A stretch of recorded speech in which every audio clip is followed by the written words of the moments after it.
Friends, എൻ്റെ പേര് പ്രണവ് നായർ. അപ്പോൾ ഞാൻ ഇവിടെ വന്നിരിക്കുന്നത് നിങ്ങളിൽ ചിലർക്കറിയാവുന്ന എന്നാൽ ഭൂരിഭാഗം പേർക്കും അറിയാത്ത വളരെയധികം രസകരമായിട്ടുള്ള ഫൺ ഫാക്റ്റുകൾ പറയാനാണ്. 3 ഫൺ ഫാക്റ്റുകളാണ് ഞാൻ ഇന്നിവിടെ പറയുന്നത്. അപ്പോൾ ഫസ്റ്റ് ഫാക്റ്റിലേക്ക് പോകാം.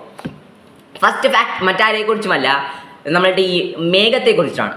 മേഘം എന്ന് പറയുന്നത് നമ്മളെപ്പോഴും പഞ്ഞി പോലെ മൃദുലവും പഞ്ഞി പോലെ ലൈറ്റ് വെയിറ്റ് ആയിട്ടുള്ള ഒരു വസ്തുവായിട്ടാണ് നമ്മൾ പലപ്പോഴും നമ്മൾ ചിന്തിക്കാറുള്ളത്. പല കവിതകളിലും പല കഥകളിലും മേഘത്തെ ഒരു പഞ്ഞി പോലുള്ള മൃദുലമായിട്ടുള്ള ഒരു വസ്തു അല്ലെങ്കിൽ ലൈറ്റ് വെയിറ്റ് ആയിട്ടുള്ള വസ്തു എന്നാണ് ഉപമിക്കാറുള്ളത്.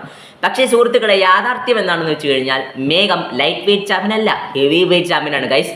കാരണം ഒരു മേഘത്തിൻ്റെ ശരാശരി ഭാരം 400 മില്യൺ പൗണ്ട് തൊട്ട് 1 ബില്യൺ പൗണ്ട് വരെയാണ്. അതുകൊണ്ട് തന്നെ കട്ട ഭാരമാണ്. ഒരിക്കലും നമുക്ക് മേഘത്തെ പഞ്ഞിയുമായിട്ട് താരതമ്യം ചെയ്യാൻ സാധിക്കില്ല, അല്ലെങ്കിൽ ഉപമിക്കാൻ സാധിക്കില്ല. ഓക്കെ ഗൈസ്, സെക്കൻഡ് ഫാക്ട് എന്താണെന്ന് വെച്ച് കഴിഞ്ഞാൽ സെക്കൻഡ് ഫാക്ട് പൂച്ചയെക്കുറിച്ചിട്ടാണ്. പൂച്ചകളെ ഇഷ്ടപ്പെടാത്ത അധികം മനുഷ്യരില്ല. കാരണം പൂച്ചകളുടെ ആ ഒരു നമുക്ക് ഓമനിക്കാൻ തോന്നുന്ന ഫീച്ചറുകളാണ്. പിന്നെ അതുപോലെ എപ്പോഴും കളിയായിട്ടുള്ള എപ്പോഴും അതിൻ്റെ ഒരു ക്യൂരിയോസിറ്റി, അതിന് കളിക്കാനുള്ളൊരു ആകാംക്ഷ, അതുപോലെ തന്നെ അതിൻ്റെ ആ ഒരു രസകരമായിട്ടുള്ള ഫേസ് ഫീച്ചേഴ്സൊക്കെ കാണുമ്പോൾ നമുക്ക് പൂച്ചകളോട് അറിയാതൊരു ഇഷ്ടം തോന്നാറുണ്ട് അല്ലേ. പക്ഷേ നമ്മളിൽ പലർക്കും അലർജി ഉണ്ട്. ചിലർക്കൊക്കെ പൊടിയോടോ അല്ലെങ്കിൽ ചിലർക്കൊക്കെ ചില ഫുഡിനോടൊക്കെ അലർജി ഉണ്ട്.